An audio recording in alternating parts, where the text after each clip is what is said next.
Morocco against Spain will be a difficult one to analyze. No goals through 120 minutes. Then the penalty kicks took place. And all of a sudden, we found out the real truth. Who had it, who didn't have it, and Spain did not have it. Michael Lahoud, what went wrong for Spain today?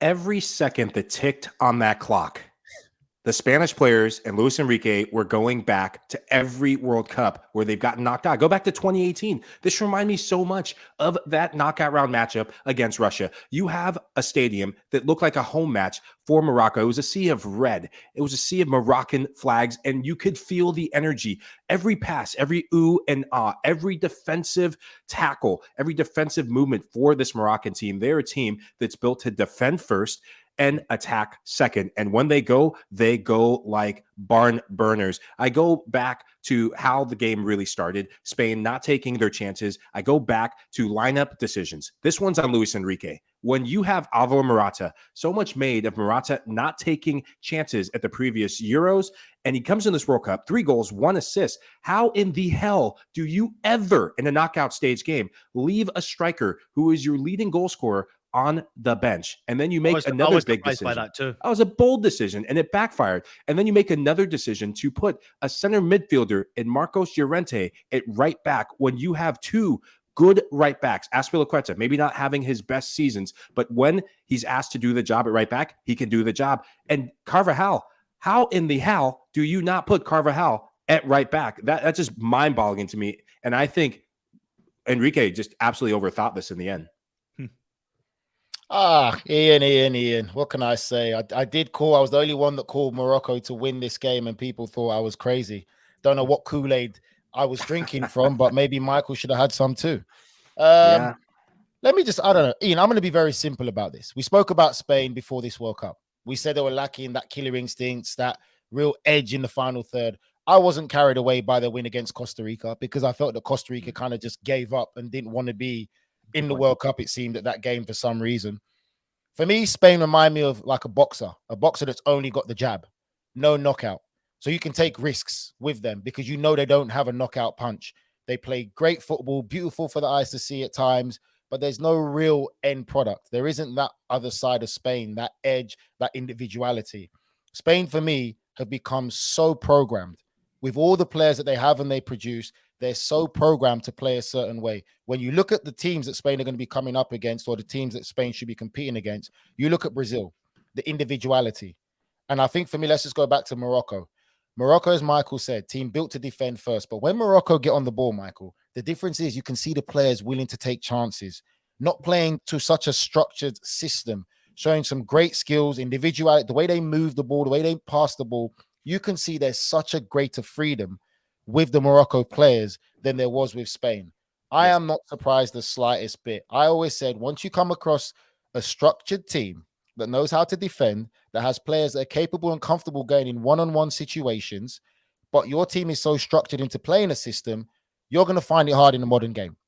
The modern game needs to start encouraging young players to be more like Neymar, to have that individuality. Wherever you grow up from, wherever your culture is, wherever it is, have that freedom to express yourself, whether you're playing street football, five-a-side football, learn to take it into a professional dynamic, because those are the players now that are going to unlock these doors, because we're seeing a lot of athletes, which is a basic bottom line, but we're not seeing a lot of great footballers. And for me, Spain, just the jab, no knockout punch. And I'm not surprised that Morocco got through. I think you're also starting to see and recognize that some of the smaller nations and certainly smaller continents who haven't had necessarily the best of success at major tournaments now producing proper footballers. So now they're able to compete against some of these bigger nations who have historically had success in major competition. So you're seeing the gap really getting a lot smaller. Morocco defensively were just unbelievable. I thought in midfield, again, they were great, but defensively, the goalkeeper, Benu, we can obviously talk about his penalty kick save.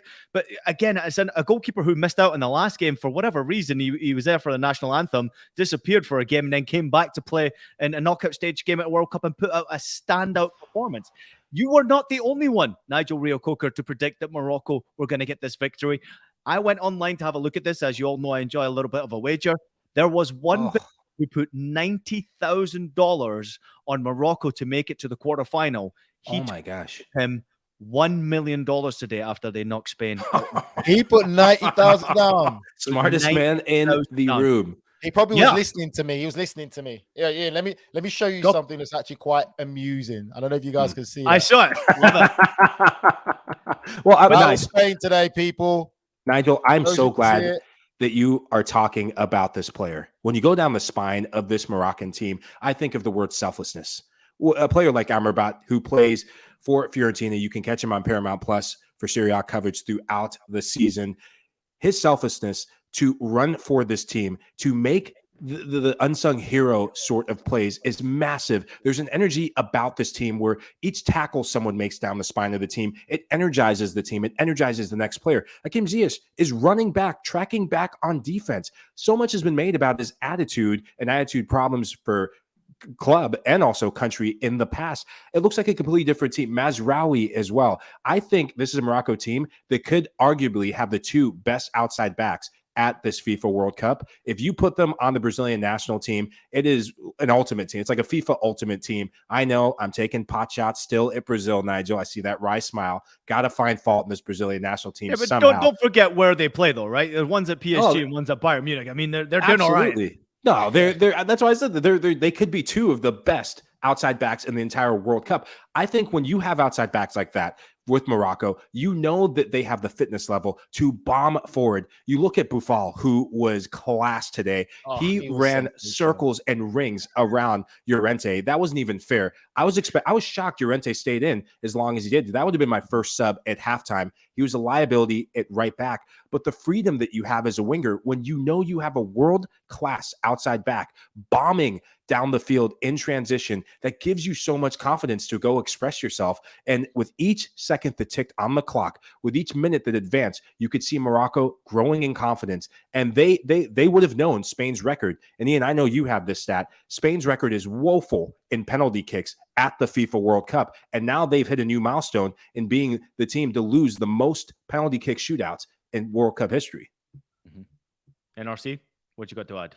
No, I just think Michael's right there. I think that the analysis there for me is perfect. I think for me, when you look at Spain now, like I said, they produce great footballers, but they're all the same and they're becoming too predictable. They need to encourage now a bit more personality and individuality. And I saw a comment from Vic there putting some money on Morocco. I'm sure that was with my recommendation there.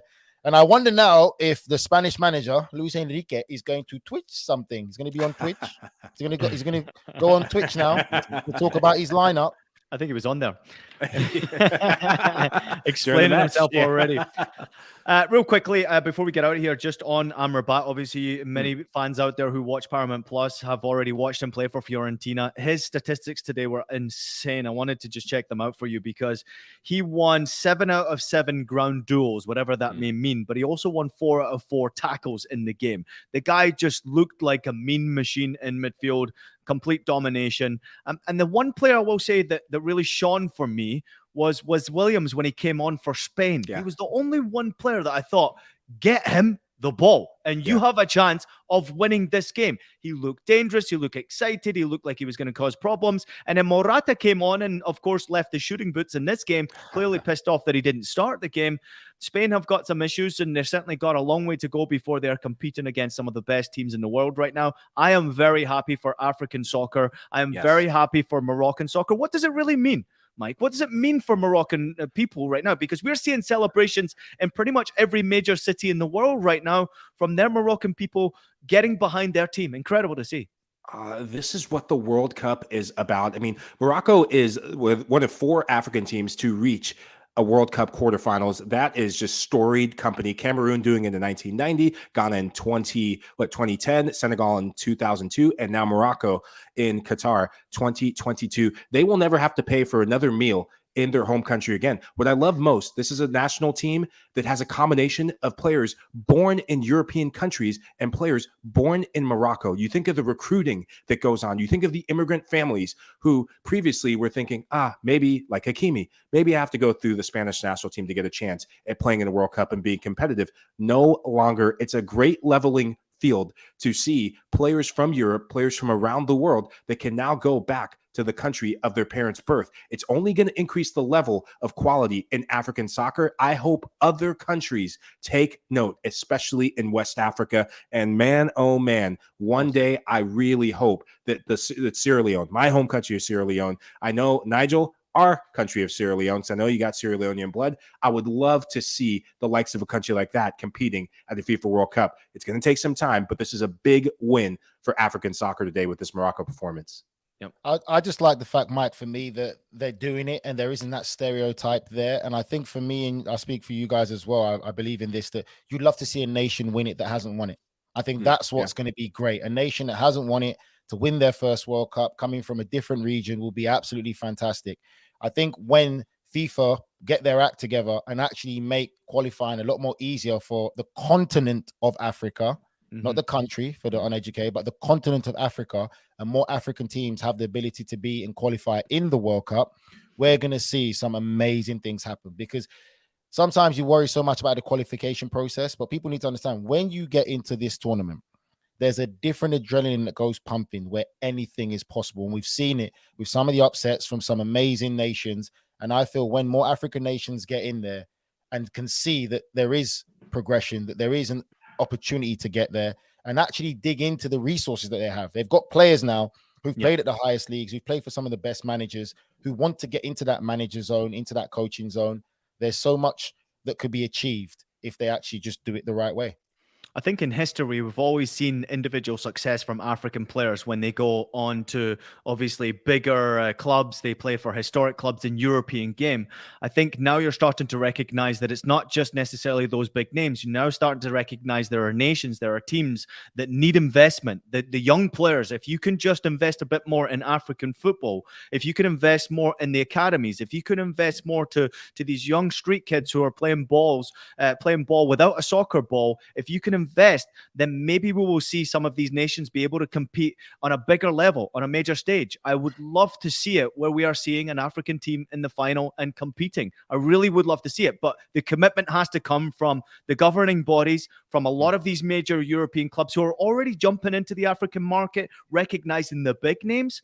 But now it's not just about the big names. Top European clubs are recognizing you can build a team, a successful competing team on the European stage with African players. And I think the more investment, the better for a lot of these kids. Yeah, I just want to give a big shout out to the manager, Walid Regragui. Just what he's done in a short amount of time. Remember, Salihamidzic was the manager at the African Cup of Nations. This was a team in turmoil, a lot of big identity crisis, big stars. Hakim Ziyech, Mazraoui, not part of the fold, did not think they were going to get here. And now there's redemption. There's more unity that he's created. So congrats to the players, but also congrats to the manager to do what he's doing. That is miracle working and it's paying dividends. Just to add quickly before we go in, what you said there is 100% right. If the governing bodies in a lot of these African nations stop messing around and do it the right way and stop being selfish, great things can be achieved. I think someone made it a point in our pod the other day. The reason why Senegal is doing so well is because it's a stable country and the money that they get from FIFA and all that type of stuff actually goes to football development. It doesn't go into the pocket of one person and he hires who he wants and then the country stays stagnant, because a lot of the African nations now in the whole continent have players who've played in Europe and all around the world. So the talent and the knowledge is there. If they use the money in the right way and stop BSing, there could be a lot more competitive nations in Africa competing in World Cup. Yep, Morocco certainly setting the standard right now with their achievement, now making all the way to the quarterfinals of the World Cup.